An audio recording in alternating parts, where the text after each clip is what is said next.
Tom Swift in the Land of Wonders by Victor Appleton. Chapter 12. A False Friend.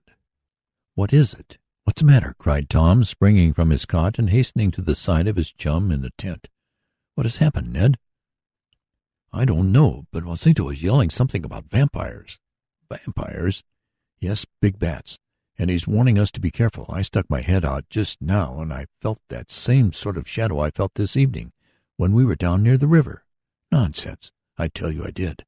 At that instant Tom flashed a pocket electric lamp he had taken from beneath his pillow, and in the gleam of it he and Ned saw fluttering about the tent some dark, shadow-like form, at the sight of which Tom's chum cried, "There it is! That's the shadow! Look out!" And he held up his hands instinctively to shield his face. "Shadow!" yelled Tom, unconsciously adding to the din that seemed to pervade every part of the camp. "That isn't a shadow, it's substance. It's the monster bat. And here goes for a strike at it." He caught up his camera tripod, which was near his cot, and made a swing with it at the creature that had flown into the tent through an opening it had made for itself. "Look out!" yelled Ned. "It's a vampire. It won't do anything to me," shouted Tom as he struck the creature, knocking it into the corner of the tent with a thud that told it must be completely stunned, if not killed. "But what's it all about, anyhow?" Tom asked. "What's the row?" From without the tent came the Indian cries of "Oshuto! Oshuto!" Mingled with them were calls of Juanito, partly in Spanish, partly in the Indian tongue, and partly in English. "It's a raid by vampire bats," was all Tom and Ned could distinguish. "We shall have to light fires to keep them away. If we can succeed, everyone grab up a club and strike hard." "Come on," cried Tom, getting on some clothes by the light of his gleaming electric light which he had set on his cot. "You're not going out there, are you?" asked Ned. "I certainly am. If there's a fight I want to be in it, bats or anything else. Here, you have a light like mine. Flash it on, and hang it somewhere on yourself. Then get a club and come on. The lights will blind the bats, and we can see to hit 'em." Tom's plan seemed to be a good one. His lamp and Ned's had small hooks on them, so they could be carried in the upper coat pocket, showing a gleam of light and leaving the hands free for use. Out of the tents rushed the young men to find Professor Bumper and Mr. Damon before them. The two men had clubs and were striking about in the half-darkness, for now the Indians had set several fires aglow, and the gleams constantly growing brighter as more fuel was piled on. The young inventor and his chum saw a weird sight. Circling and wheeling about in the camp clearing were many of the black, shadowy forms that had caused Ned such alarm. Great bats they were, and a dangerous species, if Juanito was to be believed. The uncanny creatures flew in and out among the trees and tents, now swooping low near the Indians or the travelers.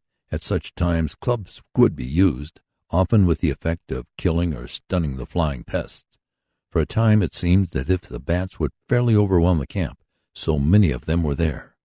But the increasing lights and the attacks made by the Indians and the white travelers turned the tide of battle, and with silent flappings of their soft velvety wings, the bats flew back to the jungle whence they had emerged. "We are safe for the present," exclaimed Juanito with a sigh of relief. "Do you think they will come back?" asked Tom. "They may. There is no telling." "Bless my speedometer!" cried Mr. Damon. "If those bats or birds, whatever they are, come back, I'll go and hide in the river and take my chances with the alligators." "The alligators aren't much worse," asserted Juanito, with a visible shiver. "These vampire bats sometimes depopulate a whole village." "Bless my shoelaces!" cried Mr. Damon. "You don't mean to say that the creatures can eat up a whole village?" "Not quite, though they might if they got the chance," was the answer of the Spanish guide. "These vampire bats fly from place to place in great swarms, and they are so large and bloodthirsty that a few of them can kill a horse or an ox in a short time by sucking its blood. So when the villagers find they are visited by a colony of these vampires, they get out, taking their livestock with them, and stay in caves or in densely wooded places until the bats fly on. Then the villagers come back. It was only a small colony that visited us tonight, or we would have had more trouble. I do not think this lot will come back. We have killed too many of them." and he looked about on the ground where many of the uncanny creatures were still twitching in the death struggle. "Come back again?" cried Mr. Damon. "Bless my skin, I hope not. I've had enough of bats. And mosquitoes," he added, as he slapped at his face and neck.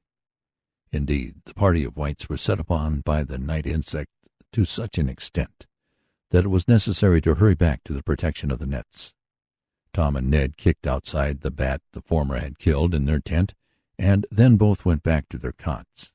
But it was some little time before they fell asleep, and they did not have much time to rest, for an early start must be made to avoid the terrible heat of the middle of the day.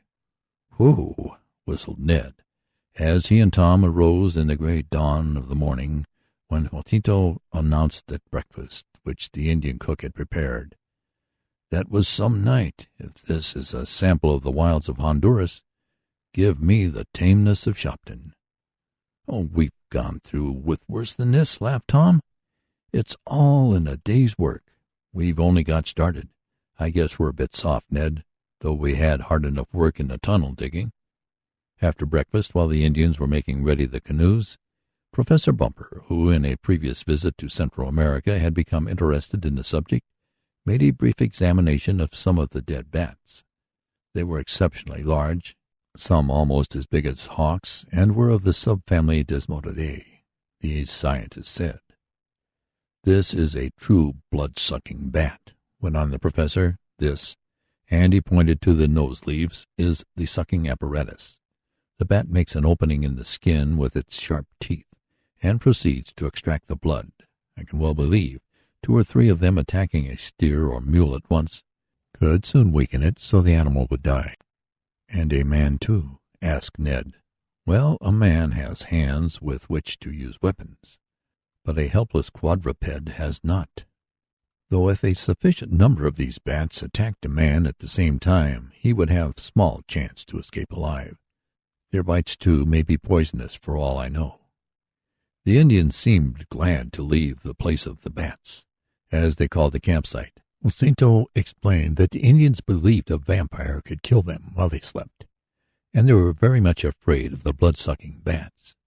There were many other species in the tropics, Professor Bumper explained, most of which lived on fruit or insects they caught. The blood-sucking bats were comparatively few, and the migratory sort fewer still. "Well, we're on our way once more," remarked Tom, as again they were in the canoes being paddled up the river. "How much longer does your water trip take, Professor?" "I hardly know," and Professor Bumper looked to Juanito to answer. "We go 2 more days in the canoes," the guide answered, "and then we shall find the mules waiting for us at a place called Idaho. From then on we travel by land until you get to the place where you are going. I suppose you know where it is," he added, nodding toward the professor. "I'm leaving that part to you." "Oh, I have a map showing where I want to begin some excavations," was the answer.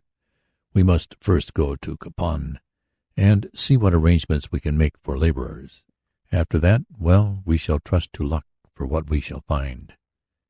"There are said to be many curious things," went on Jacinto, speaking as though he had no interest. "You have mentioned buried cities. Have you thought what may be in them? Great heathen temples, idols, perhaps?" For a moment none of the professor's companions spoke. It was as though Juanito had tried to get some information. Finally the scientist said, "Oh, yes, we may find an idol. I understand the ancient people, who were here long before the Spaniards came, worshipped idols. But we shall take whatever antiquities we find." "Huh," grunted Juanito, and then he called to the paddlers to increase their strokes. The journey up the river was not very eventful. Many alligators were seen, and Tom and Ned were shot several with the electric rifle. Toward the close of the 3rd day's travel, there was a cry from one of the rear boats, and an alarm of a man having fallen overboard was given.